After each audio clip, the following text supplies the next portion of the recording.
ඉස්සර මම අලුත් අවුරුද්දේ මගේ බලාපොරොත්තු ලිව්වේ මගේ ඩයරි එකේ මුල් පිටුවේ. හැමදාම මම ඒ ඉලක්ක කියෙව්වා. නමුත් මේ පාර මම මගේ ක්ලයන්ට්ස්ලට විෂන් බෝඩ් හැදෙව්වා. මම දැක්කා එයාලා ඒක කොයිතරම් රස විඳිනවද කියලා.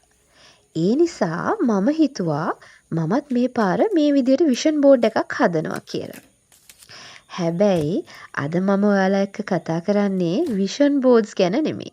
ඒ ගැන ඕන තරම් වීඩියෝස් YouTube එකේ තියෙනවනේ. මම අද ඔයාලත් එක්ක කතා කරන්නේ ඔයා ටොක්සික් රිලේෂන්ෂිප් එකක ඉන්නවා නම් ඔයා ඒ රිලේෂන්ෂිප් එකේ දිගටම ඉන්නවද නැත්නම් ඒ රිලේෂන්ෂිප් එකෙන් අයින් වෙනවද කියන තීරණය ගන්න මොනවද ඔයා හිතන්න ඕන දේවල් කියලා. අපි ෆේස්බුක් එකේ අලුත් අවුරුද්දක් පටන් ගන්න ඔන්න මෙන්න තේති දකින පෝස්ට් තමයි ඔයාගේ හිත රිදවපු මිනිස්සු ලබන අවුරුද්දට අරන් යන්න එපා කියන එක.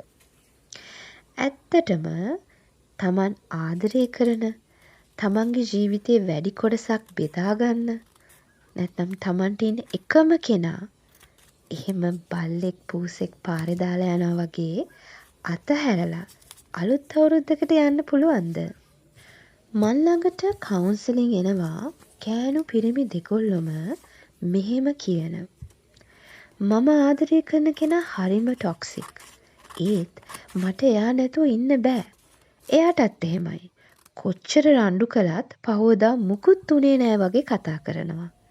මට තේරෙන්නේ නැහැ මම ගන්න ඕන තීරණය මොකක්ද කියලා. එයා එක්ක ඉඳලා එයාගේ වැරදි හදාගන්න බලනවද නැත්නම් එයාගෙන් අයින් වෙනවද කියලා. කවුන්සලර් කෙනෙක් කියන්නේ ඔයාට උපදෙස් දෙන කෙනෙක් නෙමෙයි.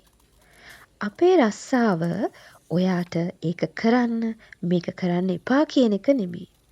අපට පුළුවන් ඔයාටම ඔයා ගැන තීරණ ගන්න මඟ පෙන්වන්න විතරයි. හරි. ඔයත් ඒ රිලේෂන්ෂිප් එකේ ඉන්නවද නැත්නම් යනවද කියන දෙගිඩියාවෙන් ඉන්න කෙනෙක් නම් මේ ප්‍රශ්න ඔයාගෙන්ම අහලා බලන්න. පළවෙනි කාරණාව, ඒ වගේම වැදගත්ම කාරණාව, ඔයා එයා එක්ක හිටිය කාලය පුරාම වැඩිපුර හිටියේ සතුටින්ද එහෙම නැත්නම් දුකින්ද? දෙවෙනි කාරණාව, ඔයාගේ පෞරුෂ වර්ධනයට එයාගෙන් ලැබුණේ හොඳ දායකත්වයක්ද නැත්නම් නරක බලපෑමක්ද? ඒ කියන්නේ ඔයාට මීට කලින් නොතිබුණු හොඳ පුරුදු යහපත් සිතුවිලි හොඳ ගතිගුණ එයා නිසා ලැබුණද? එහෙම නැත්නම් ඔයා ඇතුලේ හිටිය හොඳ මිනිස්සයා එයා නිසා මැරුණද? ඔයාගේ ඔයාවත් දැනගෙන හිටියේ නැති නරක පැත්තක් එයා එළියට ගත්තද? තුන්වෙනි කාරණාව, ඔය දෙන්නට ඔය දෙන්නගේ අනාගතය ගැන සැලැස්මක් තියෙනවද? නැත්නම් තාමත් ඔය දෙන්නා වෙන වෙනම විතරද හීන දකින්නේ? ඒ කියන්නේ එයා කතා කරන්නේ මම මෙහෙම කරනවා මම මෙහෙ යන්න ඉන්නවා මම මෙහෙම ඉන්නවා ඒ වගේ එයා තනියම කරන දේවල් ගැන විතරද? නැත්නම් අපි මෙහෙම ඉමු මෙහෙම කරමු අපි කවදා හරි මේ තැන් වලට යමු කියලා දෙන්න එකතු වෙලා ගත කරන අනාගතයක් ගැන එයා කතා කරනවද? තව ඔයාලා මැරි කරනවද? එහෙම නැත්නම් දැනටමත් මැරි කරලා නම් දරුවෝ හදනවද නැද්ද? පදිංචි වෙන්නේ කොහෙද? අලුත් ගයක් හදනවද?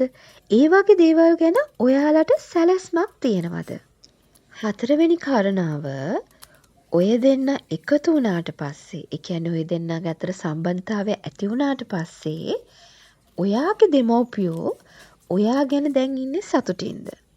එයාලට සතුටුද ඔයාට හොඳ කෙනෙක් ලැබිලා තියෙනවා කියලා? එහෙම නැත්නම් ඔයා දිහා බලලා ඔයාගේ දෙමව්පියෝ දැන් දුක් වෙනවද? ඒ අය නිතර ලෙඩ වෙනවද? අන්තිම කාරණාව, ඔයාගේ ඇස් වහගෙන තව අවුරුදු 10ක් ඉස්සරහට යන්න. ඔයාගේ හිතින් අවංකවම අහන්න. එදාට එයා ඔයා ළඟ ඉන්නවට ඔයා කැමතිද? මම හිතන්නේ මේ ප්‍රශ්නවලට ඔයා උත්තර දුන්නට පස්සේ ඔයාට අවශ්‍ය උත්තරය ඔයාටම හොයාගන්න පුළුවන් වේවි.